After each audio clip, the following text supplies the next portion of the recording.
Glória a Deus. Amados, todos nós, observando aí a narrativa de Lucas, dentro do capítulo 5, nós observamos que o período do ministério de Jesus, ministério terreno, foi um período cercado de grandes milagres, muitas maravilhas. Mas você observa que ele não tinha ao seu favor um microfone como esse que eu estou falando hoje com os senhores. Também não tinha um som para poder alcançar, porque na narrativa da parte A do versículo 5, capítulo 5, diz que era uma multidão. Não tinha um som, não tinha um palco, não tinha os holofotes voltados para ele, para estar falando. Não tinha internet, como nós temos hoje, a facilidade, a velocidade da internet. Interessante que essa semana, não sei se todos os irmãos puderam acompanhar a entrevista parece que Karina Abate, da pastora Sandra, e eu estava acompanhando a entrevista dela com a Karina Abate. E quando eu estava acompanhando ali aquela entrevista, e é mais pregação do que entrevista, é verdade, e no período quase 2h30, 3 horas ali, ela pregando, ela falando, ali, momento real, 10 mil pessoas. Olha a velocidade da internet, 10 mil pessoas ali no momento real. No outro dia eu ligo para ela: pastora Sandra, quero louvar a Deus pela tua vida e tal. E eu estava acompanhando e dei um número para ela, 10 mil. Falou: pastor Elias, toda honra, toda glória seja para o nosso Deus, porque de ontem para hoje já chegou 100 mil. Olha, escute, eu estou falando para você entender, você vê a velocidade da internet. Quando ela aceitou Jesus, a pastora Sandra aceitou Jesus, acendia no coração dela o desejo de ir embora para missões, para a África, aonde o campo mandasse, ardia no coração dela. E ela pensava, entronizou no coração dela, que só dessa forma, fisicamente, se lançando na obra missionária, que ela poderia se tornar uma missionária. Mas através da internet Deus tinha um outro propósito na vida dela. Eu estou dizendo para os senhores nesta noite a importância da internet. Não tenho nada contra, para nos lançar, para projetar, para nos levar mais longe a palavra de Deus. Mas Jesus não, ele não tinha esse instrumento ao seu favor.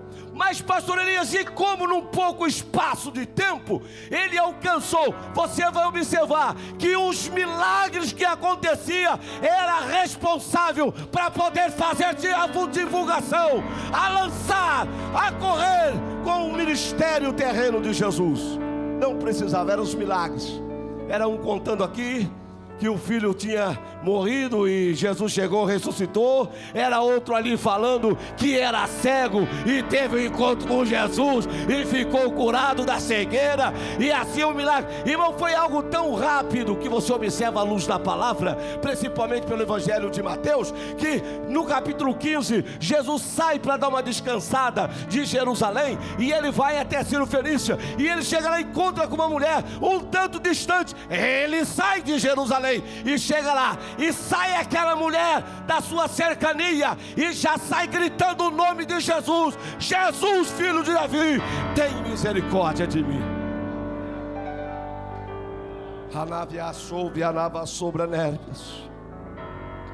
Então você observa que os milagres era responsável de lançar, de caminhar o ministério de Jesus. E era justamente isto que os escribas, os fariseus, eles tinham dificuldade para entender. Era justamente isso, porque eles reuniam um grupo na sinagoga, e todo sábado era somente aquele número de pessoas. Entrava ano, saía ano, era aquele mesmo grupo que ali estava. Eles tinham dificuldade para entender, mas olha, a Bíblia responde isso. Eu quero dar um pulinho com vocês aqui no Evangelho de Marcos, capítulo 1, versículo 22. E maravilharam-se da sua doutrina, porque os ensinava como tendo autoridade e não como os escribas. Escute, a diferença era que os escribas, os fariseus, eles estavam presos nas suas religiosidades, para estar ali todos os sábados, os dias necessários, mas voltados somente ali nas suas religiosidades, com o coração aplicado. Mas Marcos deixa bem claro que Jesus ensinava, ele tinha autoridade no poder da sua palavra. Era isso que os fariseus tinham dificuldade para entender. Ele falava e acontecia. Interessante que, tão verdade é isso, que você vai observar que, quando o centurião, ele sai de lá da sua cidade de Cafarnaum e vai ter com Jesus, e Jesus olha a preocupação, a angústia, a tristeza do coração daquele homem, querendo ver a saúde do seu servo ser retomado, de tal forma que Jesus disse: eu irei lá e darei saúde para ele. E de repente, não sei se foi 1, 2, 3 ou 4 passos que Jesus deu com o centurião volta para Jesus e diz: Jesus, não precisa o senhor ir na minha casa, eu não sou digno de tê-lo debaixo do meu telhado, mas diga somente uma palavra e o meu criado sarará. Há poder na palavra de Jesus. Você pode levantar a sua mão e glorificar a Deus esta noite? Há poder na palavra de Jesus. Escute, esses dias nós passamos por um momento muito estreito. Foi a saúde da minha cunhada, que todos os irmãos aqui, a minha esposa colocou no grupo. Do nada surgiu um tumor no cérebro dela. Estava fazendo um bolo para a família que estava chegando de Itapetininga, para comemorar ali o momento deles estarem ali. E de repente ela vem aquela dor de cabeça. Ela senta no sofá e chama o esposo João, o filho Alexandre. Falou: olha, me leva para o quarto, não estou bem. E do sofá para o quarto, ela já foi arrastando uma perna. Ele falou: não estou bem. Puseram no carro, levaram para o hospital, na UPA ali de Votorantim. E quando chegou ali, o médico fez a tomografia e tal, e olhou e disse, chamou a minha cunhada, o meu sobrinho, o filho, disse: olha, se eu fosse vocês, não abria a cabeça dela, que ela não vai ter mais do que 6 meses de vida. Chamou, irmão, isso é dolorido para a família. Daí ligou para minha esposa, falou: não, vamos orar. Foi quando minha esposa colocou no grupo, a pastora Laís aí incendiando os corações, os irmãos dando palavras de ânimo, e nós lá, indo lá, voltando aqui, ali, aquela coisa toda, orando por ela.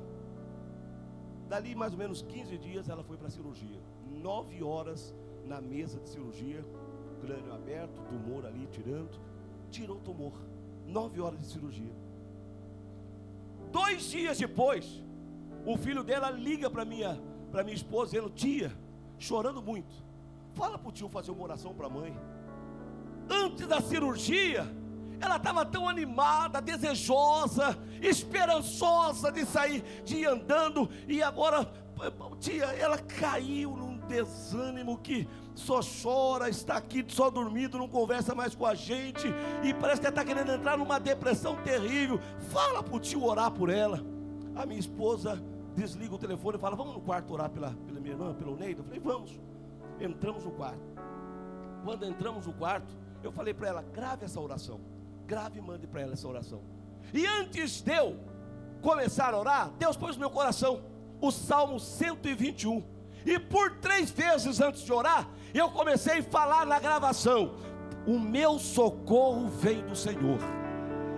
Eu estou contando isso para você entender que há poder na palavra de Deus.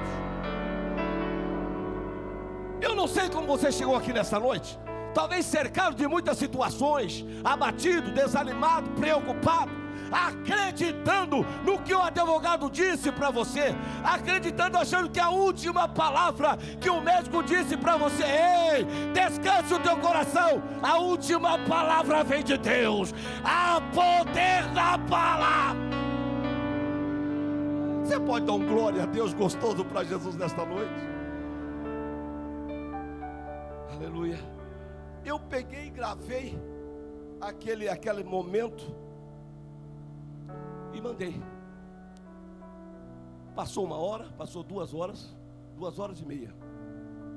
O meu sobrinho, a esposa dele, ela liga para minha esposa, chorando. Falou: tio, o tio está aí. Falou: eu tinha saído. Falou: não. Ele falou: por quê?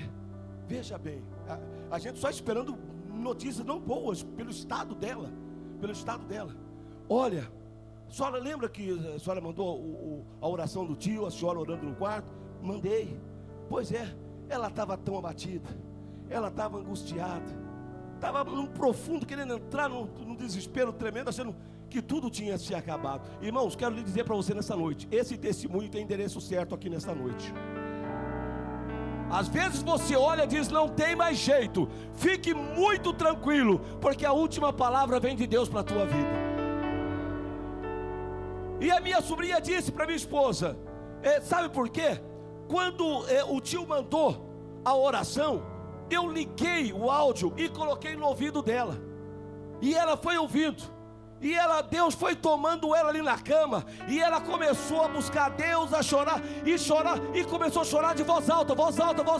Daqui a pouco os médicos, o posto de enfermagem, todos vieram para o quarto, para saber, porque é pela gravidade do problema dela, o que estava acontecendo. A minha sobrinha disse: não, fica tranquilo, é Deus visitando ela, é a palavra, é a autoridade da palavra entrando dentro do coração. Escute, Deus está mudando situações aqui nesta noite. Há poder na palavra. Você pode levantar a sua mão e glorificar Deus nesta noite. Oh, aleluia, aleluia, aleluia. Amados, e eu observo aqui no versículo 1 do capítulo 5, você vê que não há nada diferente. Se fosse o número possível de ser contado, nessa narrativa de Lucas ele diria: tinha 2.000 pessoas, tinha 100 pessoas, tinha 500 pessoas. Mas aqui na parte A do versículo, ele diz que apertando a multidão para ouvir a palavra. Amados, eu quero vos dizer nesta noite, aleluia, aquela multidão que ali estava, eles estavam com um único intuito, um único propósito. Eu sei que dentro de um grupo tão grande como esse, existem vários pensamentos, mas você observa aqui, que Lucas foca muito claro, dizendo, para ouvir. A multidão apertava, estava desejosos para ouvir a palavra. E eu quero lhe dizer nesta noite, Deus lhe trouxe aqui com um propósito. Você não vai sair como você chegou, cercado de algumas preocupações, situações a ser resolvido. Descanse, Deus vai te honrar nesta noite.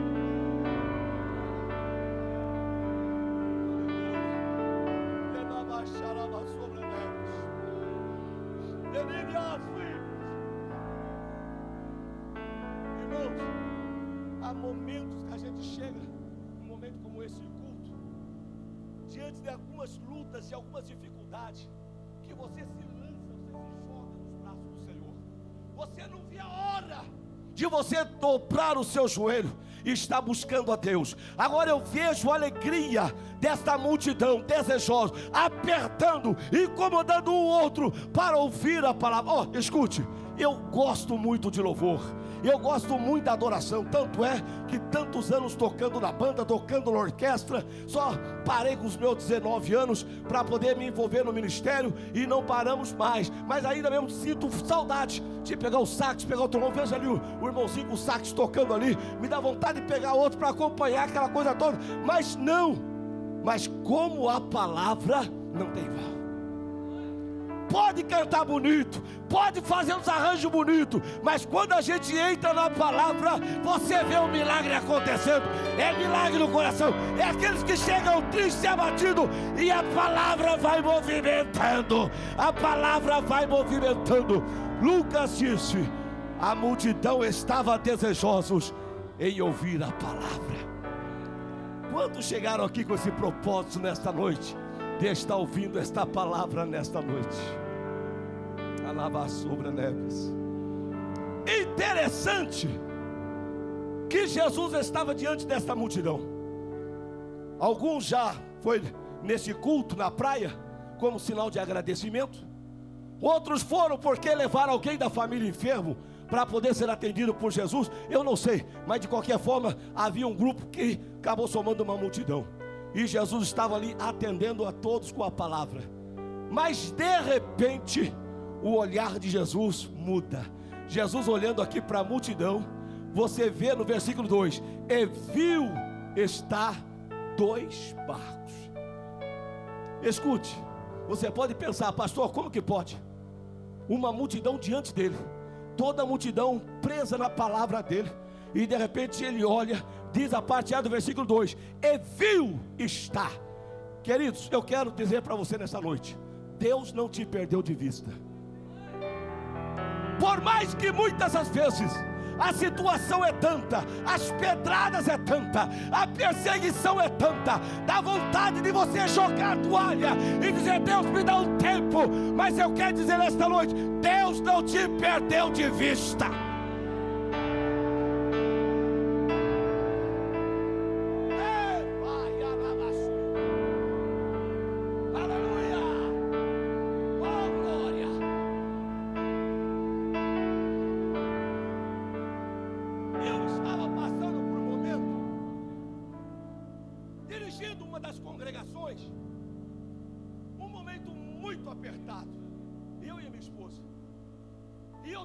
Nós tínhamos que estar lá em Madureira, na convenção. E o pastor Disseu, na época, ele fez uma caravana e pegou os campos próximos aqui. Ninguém conhecia ninguém. E lotou um ônibus e fomos, Tatuí, Tapetininga e tal. E fomos. E eu, com aquela dor, querendo ficar com a minha esposa, para nós passarmos naquele momento juntos, na dificuldade. Mas falei: não, tenho que ir, isso é um compromisso. E eu falei: eu vou levar alguns livros para mim estar lendo. 7 horas, 6 horas de viagem, 7 horas. E peguei algumas apostilas e fui. Cada parada do ônibus, os pastores desciam, ia lá tomar um café e tal, e eu ali, às vezes chorando, às vezes meditando, aquela situação toda. Eu estou falando de coisa aqui que os senhores que são dirigentes sabem o que passa. As dificuldades, as lutas com as famílias e tantas coisas que acontecem. Quando chegamos lá em Madureira, o pastor Disseu pôs de pé na frente da caravana e disse: irmãos, vamos agradecer a Deus pela viagem que fizemos. Haja vista que na outra, uma convenção antes, nós tínhamos sofrido um acidente muito grave. Fomos com um grupo de irmãos aqui. E o dia que eu fui consagrado a pastor, juntamente com o pastor Rubens, que era pastor presidente lá no campo, e tantos outros pastores juntos. E foi um momento muito grave que nós sofremos na Dutra ali com um carro e um caminhão. E dessa vez, dessa convenção, nós estávamos muito tranquilos. E daí o pastor falou: irmãos, vamos agradecer a Deus. E começamos a orar. Começamos a orar dentro do ônibus. Orar. E de repente Deus toma o ambiente dentro do ônibus. E começa a visitar um lar, outro lar. E aquele choro, aquela alegria. E de repente Deus toma um pastor que estava sentado lá no fundo. Irmãos, eu falei para vocês no início que nós não conhecíamos ninguém, porque foi pegando pastores, amigos assim, mas nós não conhecíamos, não tínhamos intimidade. E Deus toma aquele pastor lá no fundo do ônibus, e ele veio correndo, e bate eu com os olhos fechados, banhado em lágrimas, sentado ali, e bate no meu ombro, e Deus toma ele e diz: eu, Senhor teu Deus, é que estou contigo nessa situação que está acontecendo. Escute, eu quero dizer a parte A do versículo 2: Deus não te perdeu de vista.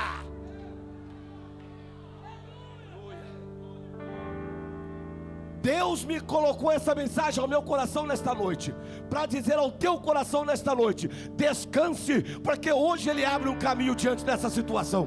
São situações que você não está vendo, você está com dificuldade de ver o resultado disso, mas descanse a tua alma, porque isso vai terminar muito bem, e o nome do Senhor vai ser glorificado. Aleluia. Jesus olha e vê aqueles 2 pescadores, possivelmente semblante abatido, chegando na beira. Irmãos, quando as coisas dão errado, Tem dia que nem tudo dá certo para a gente, mas quando as coisas dão errado, você consegue, às vezes, diante das situações, dos hormônios que são liberados, você acaba transparecendo isso fisicamente no seu semblante, mesmo que você não queira. Essa é a verdade. E por isso que Lucas diz que Jesus viu um coração abatido, viu um semblante abatido. Irmãos, é uma fotografia de muitas pessoas que estão aqui nessa noite. Jesus está te vendo o teu coração assim, Jesus está te vendo o teu semblante assim. Jesus olhando, os dois desceu do barco com uma tamanha situações para acertar no dia seguinte, porque eles tinham uma empresa de pesca, tinha funcionário para acertar, tinha dívida para pagar, e agora, um olha para o outro e diz, e agora? Mas o que eles não sabiam, era que Jesus estava vendo eles. Olha, descansa o teu coração nessa noite. Você não está sozinho nessa demanda, você não está sozinho nessa situação. Jesus está te enxergando, e quando Jesus enxerga, é porque vai ter resultado, é porque vai mudar a história. Vai mudar, aleluia. Para os dois pescadores, um deles era João, era Pedro, talvez já tinha até feito o diagnóstico. Hoje não dá mais nada. Escute, ainda que você saiu de casa hoje pensando isso, meu Deus, agora amanhã é sábado, eu fiz uma correria, na expressão nossa, né? Fiz uma correria para que fechasse sexta-feira, não no vermelho, mas no azul, para que as coisas se encaixassem. E agora amanhã já é sábado, depois vem domingo, segunda-feira, vai, irmão, descanse o teu coração, que nesta correria você não viu nada, mas Deus estava te enxergando. Então, a partir de hoje, no poder da palavra, Ele tem um novo tempo e uma nova história para a tua vida. Ele tem.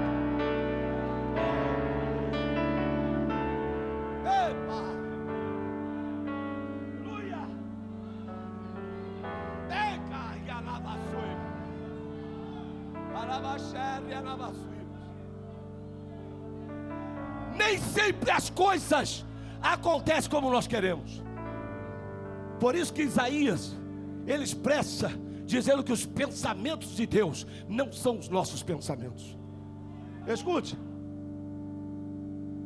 no 5º ano da faculdade de Direito da minha filha, faltando um ano para se formar, ela disse para mim assim: pai, eu vou tentar prestar, falta um ano ainda para me formar, eu vou tentar a prova na OAB, mas ainda falta um ano, eu vou fazer uma tentativa, e a prova vai ser domingo. O senhor não ia lá no Monte Sabó com a gente? O Monte Sabó é muito conhecido, mais de 1.100 metros de altitude, e a gente foi muitas vezes ali buscando a Deus, orando a Deus. A gente chegava ali por volta de 10h30 da noite, e nós saímos de lá 20 para 5 da manhã, rosto no chão, clamando, buscando a Deus, a necessidade da casa, da família, da igreja que o Senhor tinha confiado nas nossas mãos. E eu falei para ela: vamos, filha, vamos sim.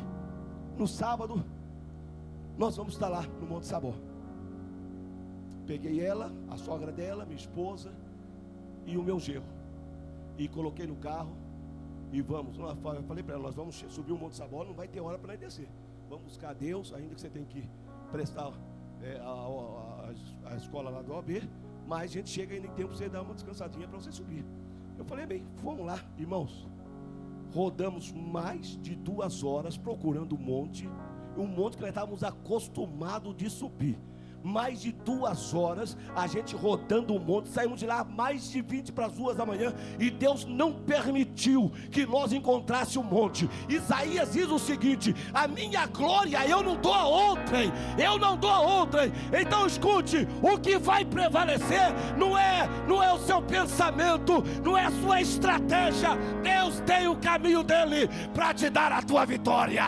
Deus tem o caminho dele para te dar a tua vitória. Você está entendendo? Você pode levantar a sua mão e glorificar a Deus esta noite? Aleluia. Às vezes a gente acha que nós podemos dar carteirada, o nosso tempo de pastor, o nosso tempo disso. Eu tenho estratégia, eu sei como sair disso. Sabe nada. A saída está na mão dele, o caminho está na mão dele, toda a estratégia da situação está na mão dele. Eu sinto a presença dele aqui nesta noite. Deus lhe trouxe aqui porque tem um propósito na palavra para falar contigo nesta noite. Deu 2h da manhã, eu falei para minha filha: vamos embora. Meu pai não consegue encontrar o monte, mas nós vamos fazer o seguinte, filha, voltando para casa, nós vamos, o tempo que nós íamos tirar no monte, nós vamos tirar na sala de casa. É a mesma coisa, eu falei para ela. E ela, com aquela vaidade, queria subir no monte e tal. Nós vamos tirar na sala de casa. Cheguei, coloquei o carro na garagem, peguei minha esposa, os irmãos que estavam no carro, fomos para a sala, abri a palavra, lemos um versículo e começamos a orar. E fomos orando, e buscamos a Deus, colocamos tudo diante de Deus. No outro dia, ela foi fazer o curso, se inscreveu na OB lá, e chegou em casa bastante abatida, 4 horas na sala de aula e tal. Falou: pai, não sei não, o negócio foi difícil, caiu algumas coisas, que talvez matéria que eu não estudei ainda e tal. E são 2 fases, a primeira fase e a segunda fase. E dentro de poucos dias ela foi na faculdade e o resultado estava lá, tinha passado. Aleluia. Irmão, Deus está permitindo isso para dizer: alegra o teu coração, porque Jesus te viu. Alegra o teu coração. Pastor, não estou vendo o caminho. Descansa o teu coração. Ele vai abrir o caminho, ainda que esteja fechado, ainda que tenham colocado obstáculos, dizendo: aqui não, mas nesta noite Ele tira. Eu irei diante de ti, quebrarei as portas de bronze, espedaçarei os ferrolhos de ferro e te darei o tesouro da escuridade. Deus tem algo especial para a tua vida. O choro pode durar uma noite, somente uma noite, mas a alegria vem pela manhã. E como Jesus, ele olha, ele viu aqueles 2 pescadores, abatido, triste, angustiado, preocupado, carregados de compromisso no dia seguinte, e não tinha pego nada, estavam lavando a rede. Querido, escute, vem comigo aqui. Nem sempre lavar a rede significa eu vou parar. Não, senhores, não pense dessa forma. Eu, por algumas vezes, eu tive a oportunidade, meus filhos hoje não, porque o tempo não dá mais, o nosso tempo também não dá, mas eu já fui com eles pescar algumas vezes. Criança, eu tinha o quê? O André, que hoje está com 42 anos, acho que estava aí com uns 10, 12 anos, já sei, 41 anos hoje, estava com uns 9 anos, Elidiane, e no dia da minha folga eu pegava eles e eu ia pescar. Entrava na lagoa, afincava as varas, esticava a rede, depois mandava, eles gostavam de nadar, eles vinham nadando, assustando os peixes entravam na rede, e quando terminava o nosso momento ali, a gente arrastava a rede para o lado e tirava os peixinhos que estavam ali, limpava a rede, e ele saía animado da beira do rio, falou: pai, na próxima folga do senhor, nós temos que voltar de novo, hoje deu pouco, mas na próxima nós vamos pegar mais. Glória a Deus. Quem sabe essa foi a sua intenção nesta noite? Eu vou lavar a rede, quer dizer, hoje eu vou parar, eu vou, no ditado público, eu vou pendurar minha chuteira, não adianta tentar mais. Olha o tamanho das minhas responsabilidades financeiras, e deu tudo errado essa semana. Você pode estar pensando assim, mas Deus está dizendo: fica tranquilo, tem coisa boa chegando na tua rede, tem coisa boa chegando na tua rede. Interessante que Jesus olha para eles, e Jesus viu toda a situação que estava acontecendo. Jesus viu toda a situação que estava na mente, no coração dos seus discípulos. Agora você vai ver no versículo 3, e já caminho para o final. Jesus deu a eles um conselho. Jesus fez um pedido especial para eles. Olha a parte A, parte B do versículo 3. E tendo num barco que era de Simão, entrando ele no barco que era de Simão, pediu-lhe que se afastasse um pouco da terra. Amados, muitas das vezes nós não alcançamos os nossos propósitos, temos dificuldade de alcançar os nossos objetivos, porque estamos muitas das vezes ligados com a terra. Estamos muito presos em situações terrenas. Às vezes você tem um par de joelho que Deus tem te dado para você contar as suas necessidades. Tem um pastor pronto para lhe ouvir, uma pastora pronta, mas a gente acha que pelo zap é melhor. Eu me desabafar no Face é melhor. O Senhor está dizendo: afasta um pouquinho da terra. Olha o pedido dele nesta noite: afasta um pouquinho da terra. Oh, escute, quando você se afasta um pouquinho mais da terra, a história é outra. Você tem mais desejo de buscar, você tem mais desejo de cantar. Você não vê a hora de chegar um pouquinho mais cedo na igreja para dobrar o joelho e falar com Deus. Você está afastando da terra e está se aproximando do céu. E quando você se afasta da terra e se aproxima do céu, tem milagre para acontecer em nossas vidas. O pedido de Jesus foi esse: afasta-te um pouquinho da terra. Aleluia. Eu sinto a presença dele aqui nesta noite. Irmãos, tem dia e tem semana, para não dizer mês, que você passa que só Deus sabe. Só Deus sabe as situações. E o interessante que eu tenho uma intimidade com Deus, que quando eu começo a ver que as coisas estão tomando rumo que não era para ser tomado, na hora o Espírito Santo já me desperta: está precisando orar mais, está precisando buscar mais. É a hora que Deus me leva para certos caminhos aí de oração. Não estou fazendo apologia aqui a monte, a nada não. Isso é coisa minha. Os irmãos que me acompanham sabem disso. Eu preciso me afastar um pouquinho da terra. Irmãos, eu quando saio desse ambiente de oração onde Deus tem me levado, eu saio de lá um gigante. Eu não vi a caminho, eu não vi a resposta. Eu saio de lá com uma resposta dada por Deus. A ordem dele nesta noite é: afasta-te um pouquinho da terra. Oh, aleluia, aleluia. Segundo conselho, você vai observar aqui, o Senhor Jesus disse para ele: lança em alto mar. Irmãos, dá a entender aqui que eles estavam numa zona de conforto. Eles estavam na beira, tentaram. Por mais, irmãos, eu não estou falando de qualquer pescador. Eu estou falando homens qualificados, homens que tiveram uma instrução profissional disso. E Jesus disse para ele agora, no versículo 4: vai para o alto mar e lança a vossa rede. Olha, escute. Primeiro, versículo 2, Jesus viu ele chegando com a rede vazia. Então verdade é que o próprio Jesus pega o barco emprestado, então não tinha nada no barco. Jesus sobe no barco, ministra a palavra. Então tanto na rede quanto no barco não tinha nada. E agora Jesus diz: agora afasta-te um pouquinho da terra. Depois o outro conselho, o Senhor diz: agora vai para alto mar. Querido, escute, não tem, ou você não alcançou nada à beira-mar, a ordem de Deus é hoje: vai para o alto mar. Eu sei que o vento é mais forte, o barco balança mais, o medo é maior, mas o milagre também é maior do que tudo isso. Deus tem um milagre para a tua vida. Saia da zona de conforto, vai para o alto mar, vai para o alto mar.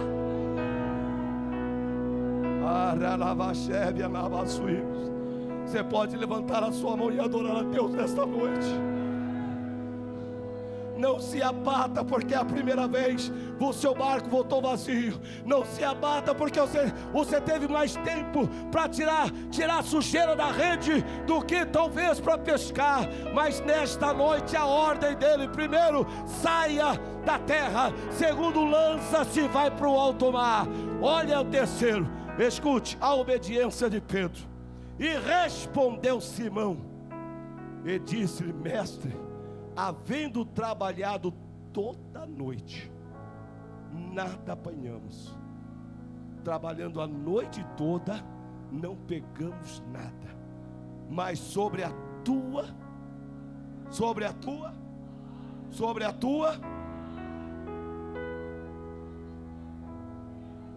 voltamos na palavra. Começamos a palavra, estamos fechando na palavra. Pedro disse: olha, nós não pegamos nada. Pedro poderia dizer: Jesus, o senhor está falando com um perito de rede, de pesca, de onde tem mais, onde tem menos, onde tem o maior, onde tem o menor. O Senhor está falando com Pedro tinha tudo para questionar, mas não, ele achou o momento. Melhor é obedecer do que questionar. Melhor é obedecer. Escute, pare de querer questionar com Deus. Entra pelo caminho da obediência. Vai para o alto mar. Você vai ter o resultado. Quando você puxar a rede, o resultado vai ser versículo de número 6. E fazendo assim. Fique de pé, por favor. E eu quero que você continue dando esse glória gostoso com a sua mão levantada, porque o seu culto de ação de graça vai começar agora. Você vai começar a agradecer a Deus pelo seu culto, dizendo o versículo de número 6. E fazendo assim, fazendo o que? Não questionaram. Fazendo o que? Recebeu a instrução do próprio mestre. E fazendo assim, colheram uma grande quantidade de peixe. Segunda, e que rompia-lhe as redes. Terceira, que ficaram espantados.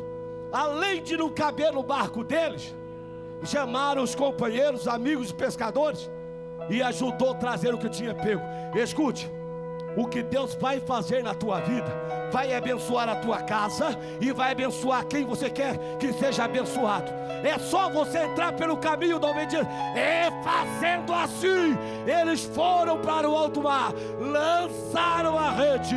E o versículo de número 7: e fizeram sinal aos companheiros que estavam no outro barco, para que os fizessem ajudar.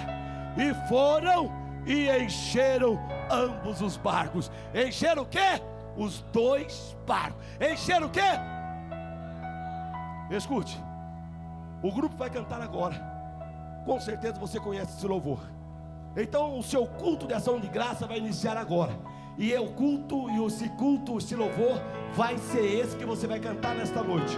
Eu sei que dentro de poucos dias você vai mandar o seu bilhetinho dizendo: pastor, eu preciso contar algo, porque naquela sexta-feira só Deus sabe como eu cheguei naquele culto do ensino, com a rede sem nada, desanimado, mas aquele dia Deus abriu os caminhos e trouxe peixe grande, resultado bom para minha casa e minha família. Vamos louvar a Deus?